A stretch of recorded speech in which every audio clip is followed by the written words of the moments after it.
Assalamualaikum warahmatullahi wabarakatuh.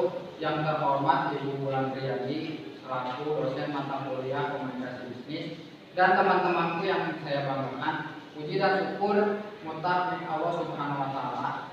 Shalawat dan salam semoga tetap berkurang limpahkan kepada baginda alam yang habibana wa nabiyana Muhammad sallallahu alaihi wasallam. Tentu saja kita ke rangkaian acara pada kesempatan kali ini. Yang pertama yakni pembukaan, kemudian yang kedua yakni langsung kepada pemaparan materi, yang terakhir penutup.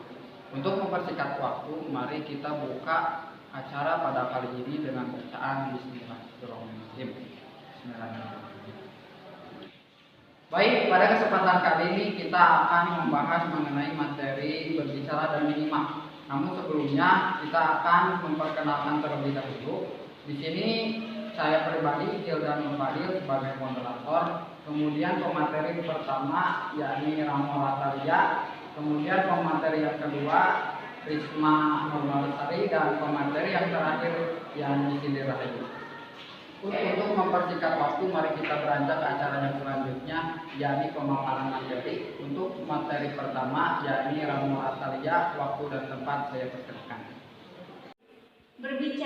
Berbicara secara langsung merupakan salah satu cara berkomunikasi yang disukai karena sifatnya yang spontan. Berbicara memiliki beberapa kelebihan, seperti sifatnya yang tidak merepotkan, waktu yang diperlukan lebih sedikit, tidak memerlukan bentuk atau komposisi baku, tidak perlu menulis, serta tidak perlu mengirimkan pesan tersebut atau pesan yang ingin disampaikan kepada orang yang dituju.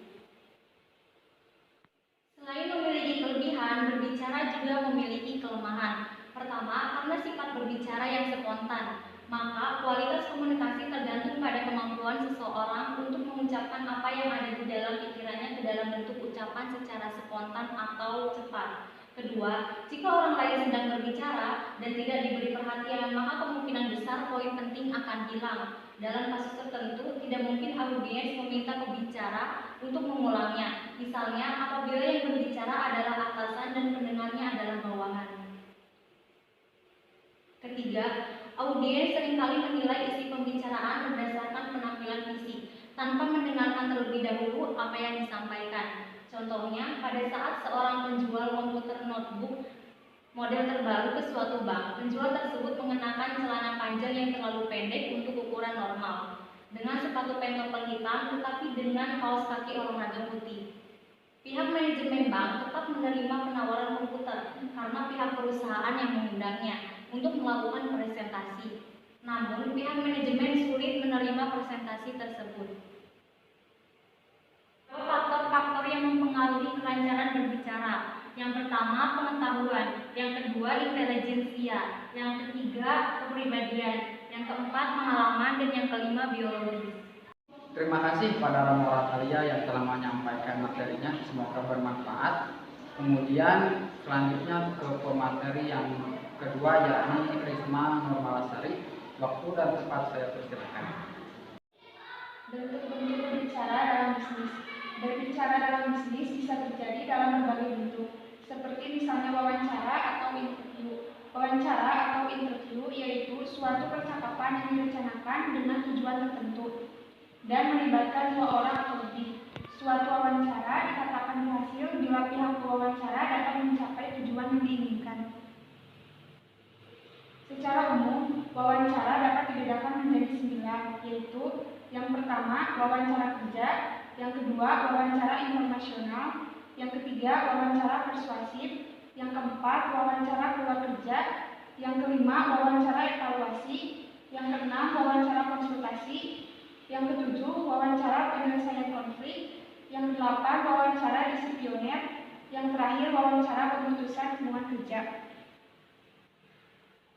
Selanjutnya, persiapan berbicara. Persiapan berbicara hampir sama dengan persiapan komunikasi bisnis lainnya.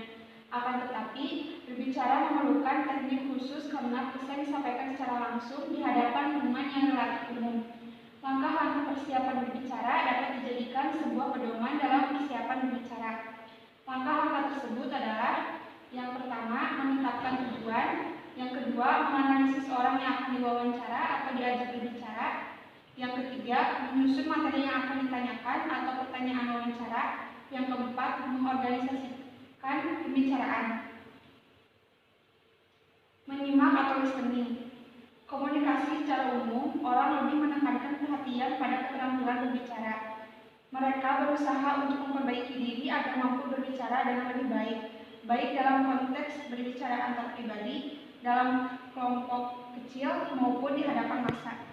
Terima kasih kepada Risma Nurmalasari yang telah menyampaikan materinya, semoga bermanfaat bagi kita semua. Kemudian untuk pemateri selanjutnya, yakni kepada Cindy Rahayu, waktu dan tempat saya persilakan. Selanjutnya yaitu pengertian menyimak atau listening. Menyimak listening didefinisikan sebagai kegiatan yang bersifat fisikal, di mana seorang menerima, memperhatikan, serta memahami suara. Menyimak secara efektif merupakan aktivitas yang aktif dari pikiran seseorang, bukan hanya aktivitas yang pasif. Contohnya mendengarkan suara. Menyimak secara efektif juga membutuhkan konsentrasi penuh agar bisa menginterpretasi pesan yang disampaikan. Di samping itu, menyimak yang efektif tidak hanya menggunakan indera pendengaran saja, tetapi juga pikiran. Proses menyimak. Tahapan menyimak dalam proses menyimak bisa didefinisikan menjadi 6, yakni mendengarkan atau hearing, memperhatikan, memahami, mengingat, mengevaluasi, dan menanggapi. Urutan masing-masing tahap proses menyimak. Yang pertama dari sumber pesan ke penyimak, gangguan eksternal, gangguan internal, kemudian mendengarkan, memperhatikan, memahami, mengingat, mengevaluasi, kemudian ke respon sumber bahasan.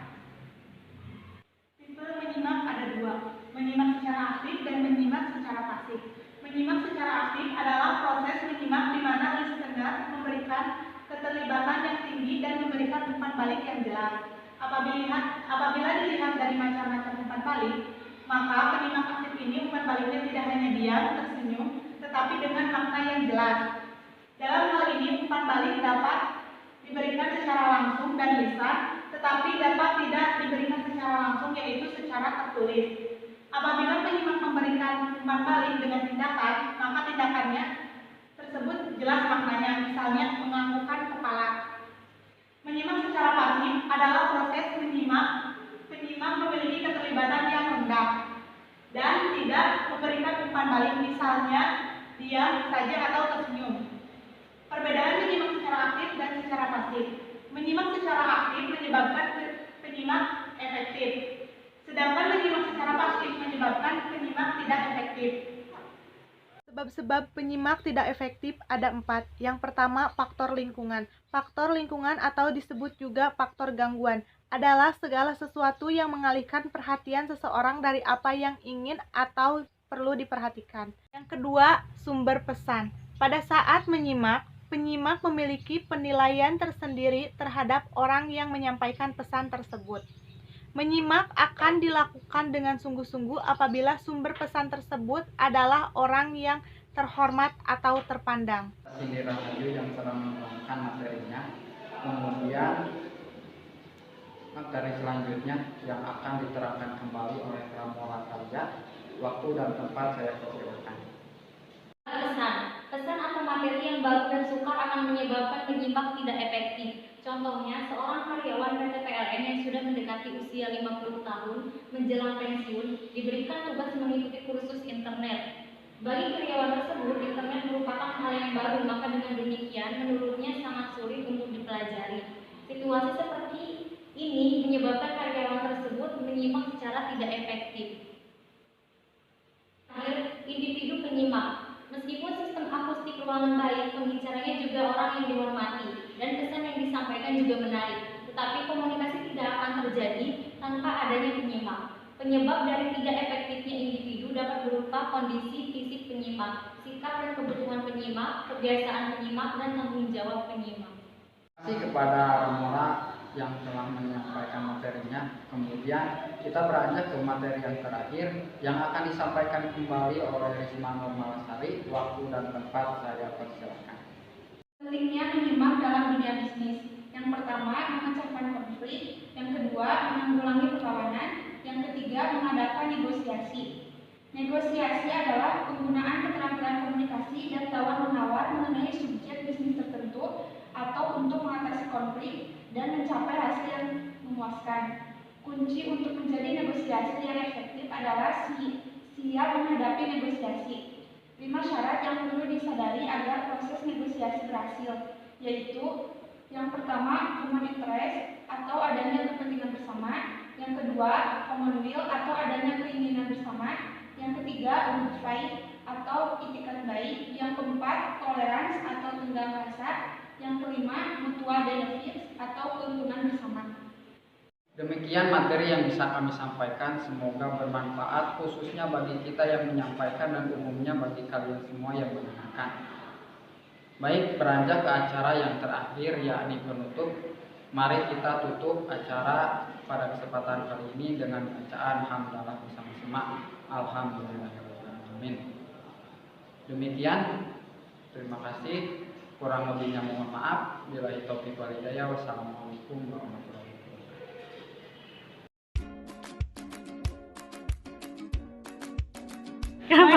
Saya inti yakni pemaparan Sok, 1, 2. Menyimak. Ya, benar-benar.